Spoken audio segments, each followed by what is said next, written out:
Greetings, viewers. It's Colonel Fancy here. I just got back from Ghostbusters, and I wanted to talk a little bit about it, so I was going to make a short video to pretty much follow up on my review of the trailer that I made several months back.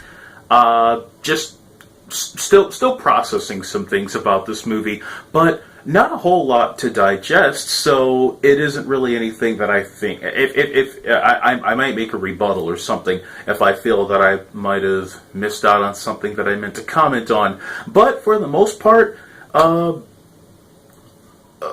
I thought that this was pretty good. And all in all, it exactly what I was kind of expecting it to be. And I still think that the amount of hate that this movie gets is completely laughable. I find it funny that we can accept 4, coming up on now 5, god-awful Transformers films, but Ghostbusters, oh, no, we can't do that. We can't make Ghostbusters. It's untouchable. No, we won't allow it. But I've pretty much reached a point where I don't care anymore. I used to be a reboot stickler, and I used to think, well, you can't really remake this. You have no business remaking it. But probably over the last, I want to say maybe 6 or 7 years, I've actually seen some reincarnations of cartoons and maybe to some degree movies that were kind of cool. And the idea of a reboot is, again, not really to overshadow the old movie or scrub it from existence, but to kind of see if new ideas can come from it, which is kind of what this movie and others before it try to do. It's just like when Stepford Wives was remade from a horror film into a comedy. And to some degrees, it kind of worked. So, that's pretty much what this Ghostbusters movie kind of tries to do. And by the way, Ghostbusters has been out of the mainstream for about 20 years. And this movie's not taking down the original. It's not.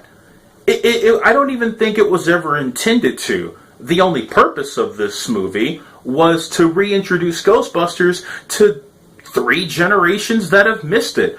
I was like 2 years old when the original came out, so I didn't even process what I had fully watched until about, 1991 or 1992. So that's all that this movie is doing. It's kind of taking an old idea and maybe putting a little bit of a spin on it. So I just wanted to talk a little bit about some of the things that I thought the movie did right and some of the things that I thought the movie did wrong, because it really is a bit of a mixed bag, but overall I thought it was pretty entertaining. And every trailer that I had seen leading up to this movie looked better, and I kind of felt better about my decision to watch it, because when it was first announced, I was expecting a modern day raunchy, well, maybe not overly raunchy, but just kind of like most things mostly revolving around juvenile humor. And I don't think that would have been in the spirit of Ghostbusters. This movie doesn't even go in that territory. I think I counted one fart joke. Excuse me.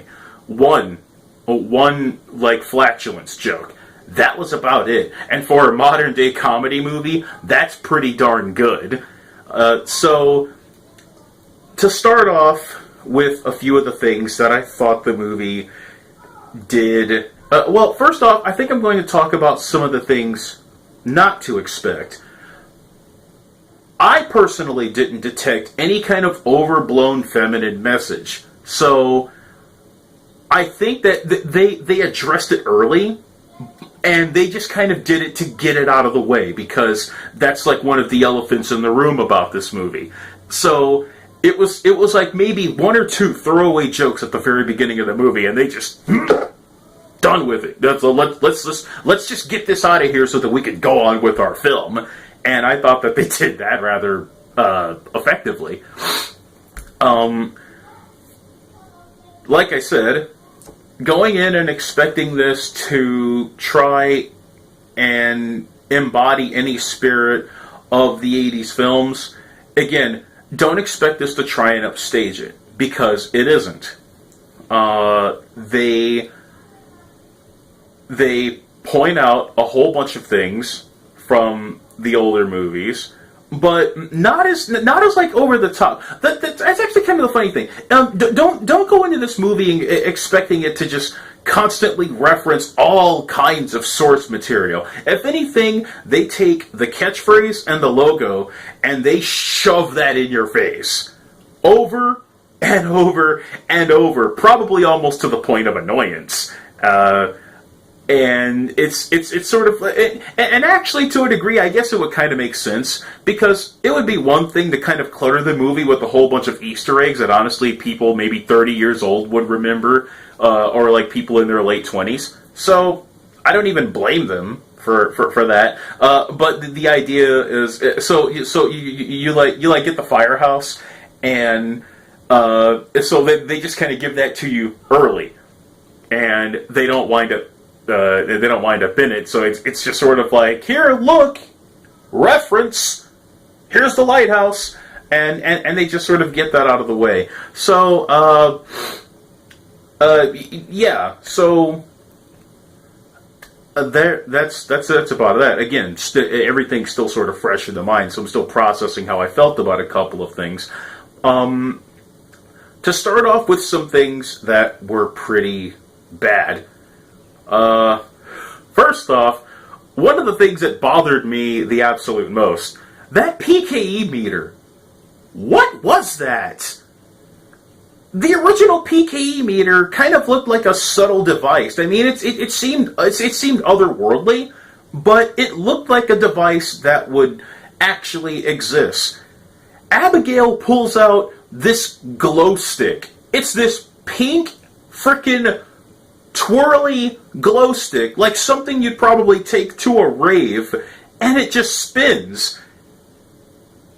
And I'm just staring at this thing, and I can't take my eyes off of it. It's kind of like a cat with a laser pointer. She's holding this bright, glowy thing, and it's so distracting.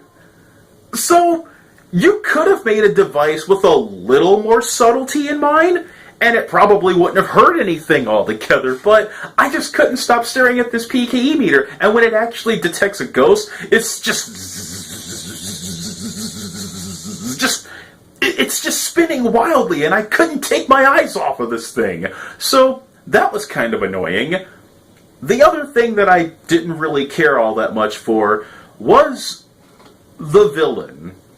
The villain, it seemed like an antagonist that they would probably have battled in a two-parter of the real Ghostbusters cartoon. He had kind of this Saturday morning matinee thing going about him that like sort of seemed kind of cool. And while the tone of this movie was kind of light for the most part, and I'll get on that a little bit later, but you wanted someone to instill you with a mild sense of menace. You wanted somebody that you could sort of kind of semi-take seriously. And I don't really think this villain kind of gets it over. I like the way he delivers a lot of the cheesy dialogue that he spits out. More on that later. But he kind of looks like maybe like what would happen if you made a 15-year-old child out of the DNA with John C. Reilly and Jonah Hill. That's the best way I can describe the way he looks. He's got these goofy sideburns. Yeah, I'm one to talk about goofy sideburns. And he's got this like Seth Rogen-y curly hair. So just from a menace standpoint, he's a villain that you could probably see in like, I don't know, an episode of Tailspin or something. Probably not the same sort of menace that you're going to get from Gozer or anything, so don't expect that. The villain is a little bit disappointing, but if this is going to be the first in a series of movies, let's just kind of get the beginning throwaway villain out of the way. The other thing that I sort of liked and didn't like, so I'm sort of half and half in this, and it's something that's got to be addressed, the performance of the ladies. I was banking on these girls to prove everybody wrong, that they can stand on their own and not have to be in the shadow of their predecessors. They'll forever be cast in that shadow, mostly because everybody's made it their own self-fulfilling prophecy to not like this movie, or even give it that much of a fair chance. And again, if you didn't like it, or you had no intention of seeing it from the beginning, that's fine. I know I made fun of people for saying that in my trailer, and I caught some hell for it. But I'm not apologizing for that. So if you didn't see it just because you didn't want to, that's cool. Whatever. These 4 girls, I thought, had the potential to really nail some distinct characters. But with the exception of Melissa McCarthy's performance as Abby, I really don't think that they do. Because they have their token personality traits, but there's never a feeling that they get beyond that. Holtzman's like quirky. I kind of like Holtzman a little bit. She's kind of like what would happen if like Egon Spengler snorted his entire body weight in cocaine, and you might find her performance kind of annoying, but she's really just sort of like. Okay, so I got. This device right here is capable of intraplicating 35,000 times, and she'll just like rattle off jargon at like 1,000 miles per hour. And it's like kind of funny. It might get a little bit old, but I was sort of entertained about it. I think that it would have stood out more if the others were kind of like toned down to a degree. Which to kind of like tiptoe into the border of the things that I liked, there doesn't seem to be a de facto leader, or at least one person who kind of takes charge. In the original movie and in the real Ghostbusters cartoon, Peter Venkman sort of came off as a little bit of the one who led the charge. He usually did most of the talking, and he was the most level-headed. And he radiated awesomeness. So this movie doesn't really establish a Peter Venkman per se. They all just sort they're a little bit more of like they're like more tandem, or I guess how your team works in Left 4 Dead or Evolve. Like, there isn't necessarily one person to take charge, but you kind of need all of the units. I can't believe I can't remember the term for it, but there's something that they call those games. If that comes back on me later in the video, I'll definitely bring it up. So they don't lead per se, but it's like Erin is, I guess you'd probably call her the leader, but I actually found Erin to be a little bit stupid. I actually found her to be a tad bit stupid. She does stupid things in this movie, which, again, kind of tiptoeing, I liked and didn't like. Like, there's this scene where Bill Murray makes this cameo as a Professor Heiss, who's like this physicist, or maybe I think he's a paranormal theorist, and he comes over and he's pretty much just telling them, go ahead, show me the ghost. You say you've got a ghost in this box? Well, show me the ghost. And Erin, for reasons that I really can't understand, gets indignant and is easily bothered by this guy who's coming off as a bit of a quack, he's questioning their integrity, but they don't really have an idea on if they can contain these ghosts at this point in the movie yet. So she just kind of opens the trap and lets the ghost loose. Why would you do that? That was kind of dumb. That was pretty stupid. And another thing that they all just kind of do is just fire their beams in, like, close, crowded areas.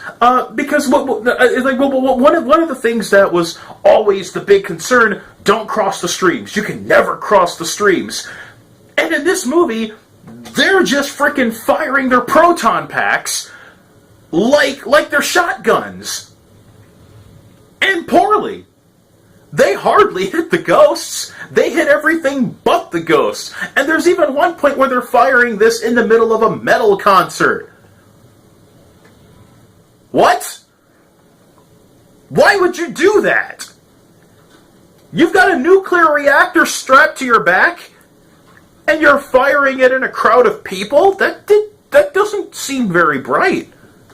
So, I think that these Ghostbusters, intelligence and action-wise, or at least impulsive-wise, they didn't think about any of their actions. They just did stuff. And that's kind of annoying. It's almost like if you gave Elmer Fudd and Daffy Duck proton packs and ghost traps. That's almost how foolishly a good chunk of their actions were. So that was something that bugged me a little bit. But then there's Abby, who this is actually sort of what I mean about their personalities not being particularly distinct, because it's established that Abby and Holtzman are kind of like the two scientists who created a lot of these things. Now, clearly Holtzman is more of the engineer who creates the devices. So you would think that she would be the Egon Spangler, and she kind of is, but at the same time so is Abigail, because Abigail knows a great deal of the jargon, and actually seems to know infinitely more than Erin, which is funny because they established in the beginning that she'd written a book about the paranormal and that ghosts are real. Yet, Abby seems to know significantly more, and I thought that was kind of funny. But, so Abigail, I guess to more of a degree, is more of the leader of this team because she seems to be the most knowledgeable and is actually probably the smartest of the group. Totally not what I was expecting. People looked at the trailer, they thought, fat girl, she's gonna fall down a lot. And that really wasn't the case. I actually think that Abigail was probably the most well-rounded character out of the four. Leslie Jones as Patty was probably the funniest, maybe, or because she actually for the most part is Winston, not because she's black, but because she's the one who's had the least hands-on experience with the ghosts, even though she ran into one very early in the movie. But her general reactions to everything is pretty much kind of like the average everyday person. Now, while I thought that they established this a little too early by the fact that she's like, you know what? No, I'm done. I'm done with this. I really think that that's something that should have happened later in the movie, like where she's had so many cockamamie experiences that she just comes full circle and she's no longer terrified by the ghosts, but more fed up with them. That's kind of what I thought they were going to do with her character, but they really sort of do it relatively early. So their distinctive personalities are not really there, or if they are there, they're a little bit underdeveloped. And then there's Chris Hemsworth, who probably has played he's probably played one of the most entertaining dumb guys I think I've ever seen. He was pretty funny in this. And it's probably just because Hemsworth has natural charisma.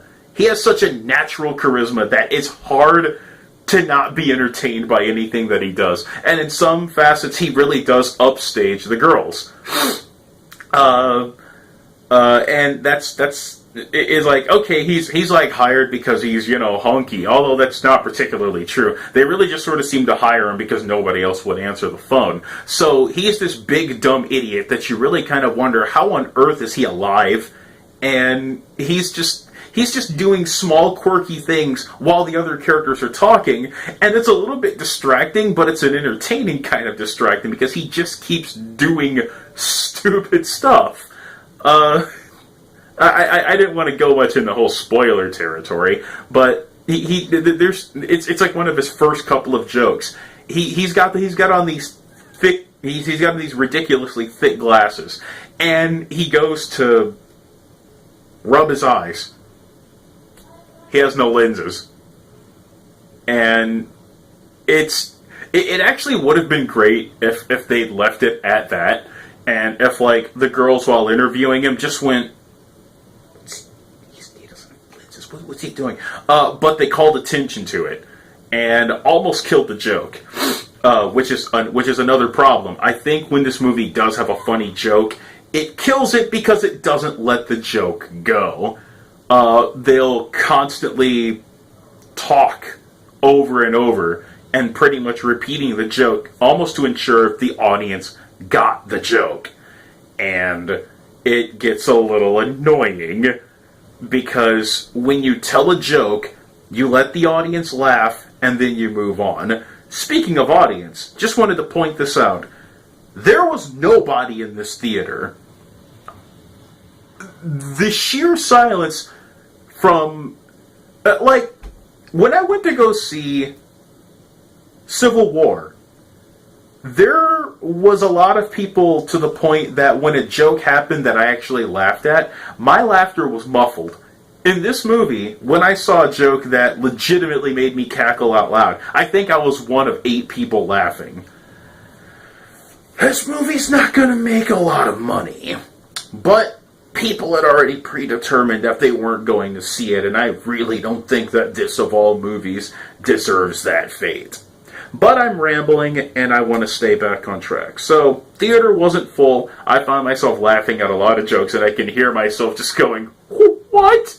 whenever certain things would happen.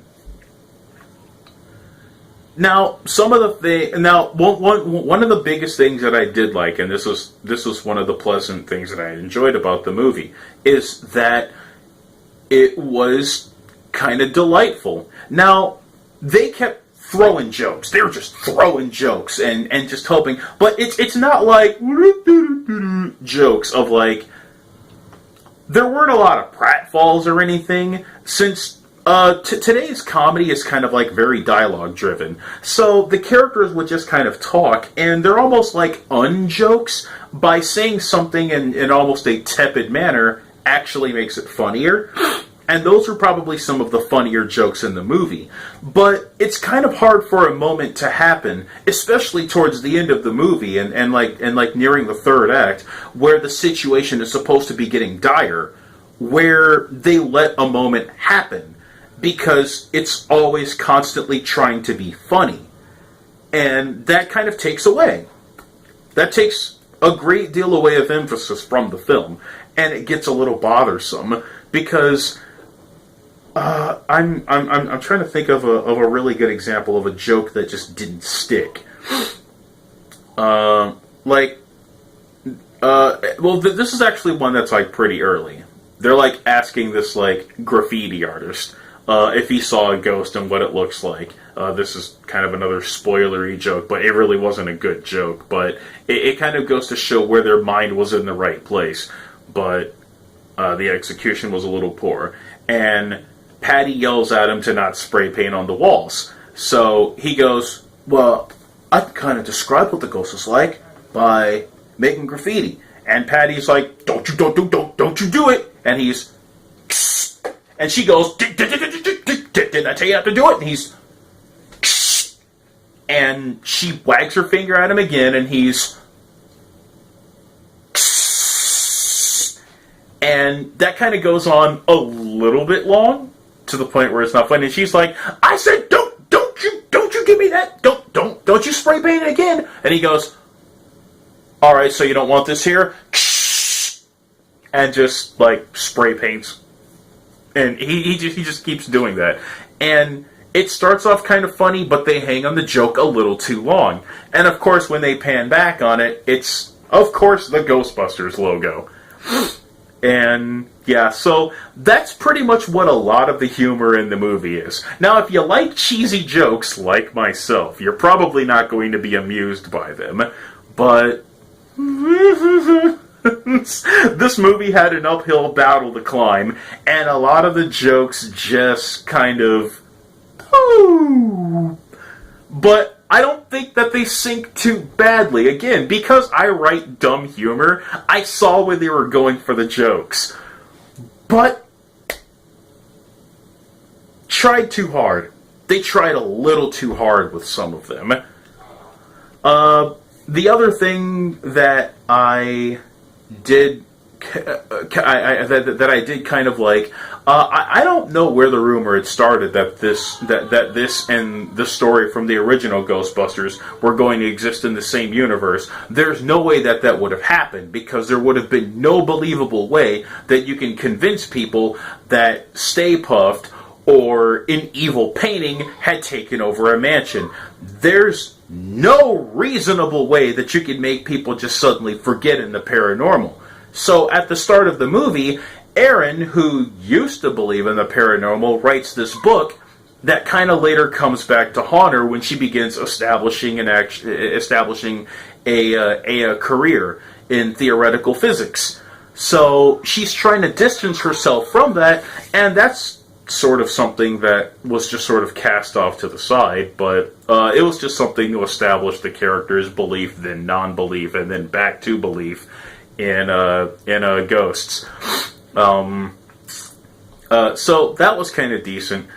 And I think I'll wrap this up because I've been rambling a little bit too long. So I'll just kind of end this on like one more note about a thing that has to be addressed in this movie, and then I'll put together a bit of an epilogue of sorts.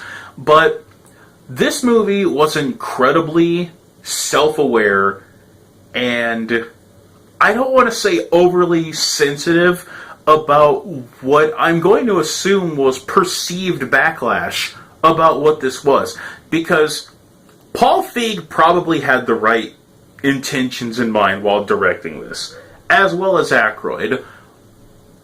And once Harold Ramis died, I personally believe that the project should have been scrapped. But they felt that they had to give people something. So littered throughout this film is almost kind of this like meta. I can't even say almost, because it's blatant meta. They're breaking the fourth wall constantly to tell you that we don't deserve all this criticism. Ghostbusters doesn't deserve all this criticism. And there's like people on the news calling, "Are these girls a fake?" And it's like, wow. I don't know if a lot of these scenes were added in between the time of that trailer, or if they shot some things just in case. But man, this movie, it felt hurt, and it had to not even really lash out, but it had to address things. And that's the recurring. That's actually one of the subplots in this movie, is that there's like this publicist lady who's constantly covering up for the Ghostbusters, because the subplot of the movie is we don't want people to see these ghosts without really explaining why, because it actually would have explained a great deal of the Ghostbusters funding. In the end, it kind of did. But those are questions that the original movies didn't bother touching. So this kind of establishes the subplot that there is a division of the government that is researching the paranormal, and these four girls happen to stumble upon it. So they're kind of telling them to keep on hush-hush while they know what we're dealing with. And to make up for that, they have this one lady that speaks on their behalf and just calls them kooky crazy ladies who are making up these stories, and what they're seeing isn't real. They're just lunatics. They're frauds. Which is some sort of symbolism on a lot of the harsh reception that the internet's given these people about these Ghostbusters attempting to replace the 1984 Ghostbusters. It's not very well disguised, and I really think that this movie would have been better off just staying away from that egg and being more comfortable in its own skin. It sort of is, but at the same time it isn't. It's kind of like when you're trying to cool down a fight, and you're pulling your friend off the side, and they just keep throwing lines out to the person that they had a scuffle with, and you're going, "Please stop talking, you're making it worse." And they're just going, "Yeah, well, you're an asshole!" And that's kind of what this movie is doing. It's telling everyone who's criticized it that, please, don't judge us, and if you do judge us, we don't care. We're Ghostbusters, and we're here to stay.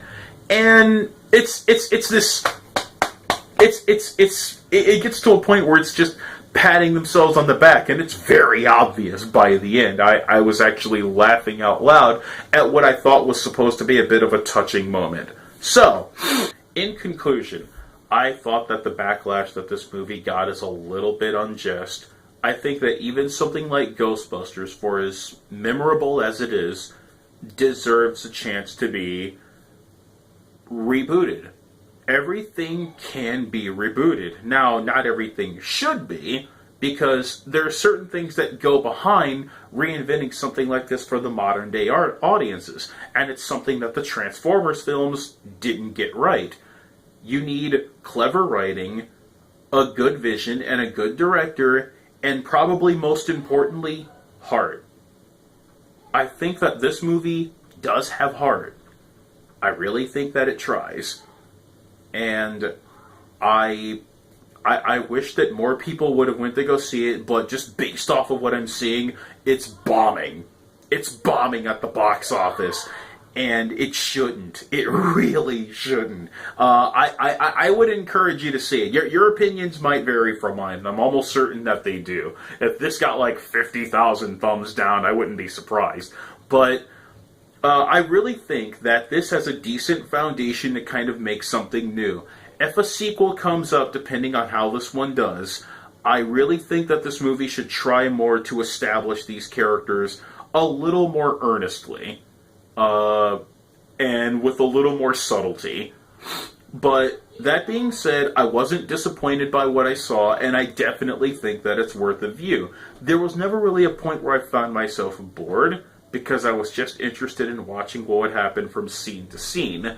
But, like I said at the beginning, it's not replacing 84 Ghostbusters, it's not even in that ballpark, and it actually fares a little bit better at making itself a new incarnation of Ghostbusters, very much like Ghostbusters Extreme, which was also harshly criticized only because it was so radically different.